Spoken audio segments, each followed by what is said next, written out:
سورۃ فاتحہ۔ سورۃ فاتحہ انسان کو مٹی سے اٹھا کر عرش کے نیچے لا کھڑا کرتی ہے۔ ہمیں آدم سے وجود میں لانے والا، پیدا کرنے والا کون؟ اللہ، الحمدللہ۔ پھر ہمیں پالنے والا کون؟ رب العالمین۔ دنیا میں ہمیں تھامنے اور چلانے والا کون؟ الرحمن۔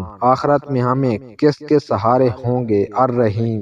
ہمیں دنیا سے آخرت میں منتقل کرنے والا اور وہاں ہمیں انصاف دینے والا کون؟ مالک یوم الدین۔ جب ہماری پیدائش سے لے کر ہمیں اگلے جہاں لے جانے والا صرف اللہ، تو بس پھر ہم اسی کے بندے، اسی کے غلام۔ ایاک نعبد۔ جب غلامی اسی کی اختیار کی تو اب مدد کے لیے بھی صرف اسی کے سامنے جھکیں گے۔ وایاک نستعین۔ مانگو کیا مانگتے ہو یا اللہ، آپ سے آپ ہی کو مانگتے ہیں، وہ راستہ جو سیدھا آپ تک پہنچا دے۔